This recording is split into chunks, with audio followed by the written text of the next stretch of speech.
ओम नमो भगवते वासुदेवाय नमः।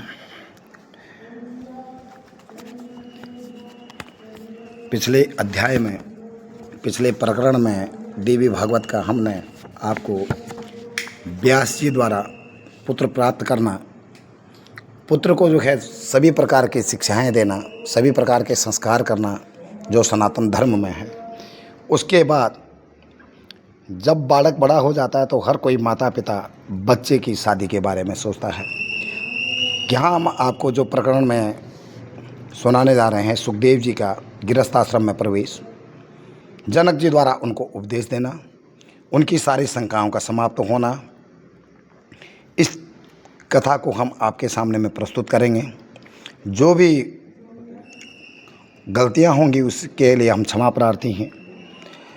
सुखदेव जी गृहस्थ आश्रम में प्रवेश करते हैं और गृहस्थ आश्रम में प्रवेश करने से पहले जो है, जब व्यास जी उनको जो है सभी प्रकार की कथाएं सुनाते हैं, माता रानी के, माँ भगवती की जो है कथा सुनाते हैं, लेकिन उनकी शंकाओं का जो है समाधान नहीं हो पाता है, तो व्यास जी कहते हैं कि अगर आपको अपनी शंकाओं का समाधान करना है तो महाराजा जनक जी के यहाँ आप जाइए और वहाँ आपके शंकाओं का समाधान होगा।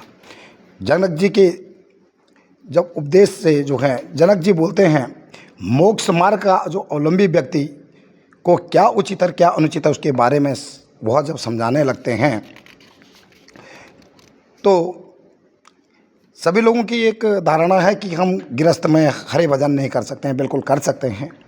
जो मोक्ष मार्ग का जो है इच्छुक व्यक्ति है उसको चाहिए कि विवाह करके पत्नी के साथ गृहस्थ आश्रम में रहते हुए न्याय से धन कमा करके संतुष्ट रह करके वह बिना मोह के किसी से कोई आशा न रखे, पापों से बचते हुए सत्य वचन बोले और मन वचन और कर्म से सदा पवित्र रहें।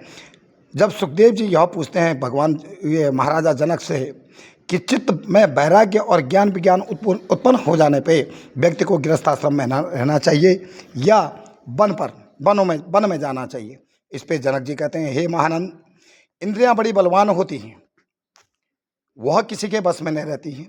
अपरिपक्व बुद्धि वाले, अपरिपक्व का मतलब यहाँ आ जाता है भक्तों जो थोड़ा बुद्धि से कम सोचते हैं, जिनकी बुद्धियां थोड़ा कम होती हैं, मनुष्य के मन में नाना प्रकार के विकार उत्पन्न कर देती है। मनुष्य के मन में भोजन की, शयन की, सुख की और पुत्र की इच्छा बने रहे तो वह सन्यासी होकर भी विकारों से मुक्त नहीं हो सकता है। वासनाओं का जाल बड़ा ही कठिन होता है भक्तों, इसलिए शांति के लिए मनुष्य को कर्म से उसका त्याग करना चाहिए।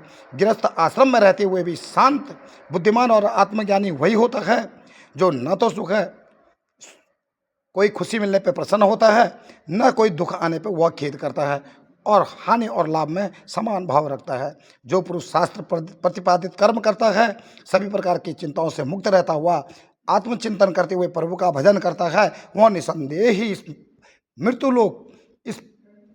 मृत्युलोक से, इस माया रूपी संसार से वह परम ब्रह्म को प्राप्त हो जाता है। इसलिए हे अनग देखिए, मैं राज्य करता, जनक जी कहते हैं कि हे अनग देखिए, मैं राज्य करता हुआ भी जीवन मुक्त हूँ, मैं अपनी इच्छा अनुसार कार्य करता हूँ, किंतु मुझे शोक या हर्ष कुछ भी नहीं होता। जिस प्रकार अनेक भोगों को भोगता हुआ, अनेक कार्यों को करता हुआ अनासक्त हूँ, उसी प्रकार आप भी पाप से मुक्त, उसी प्रकार आप भी मुक्त हो जाइए।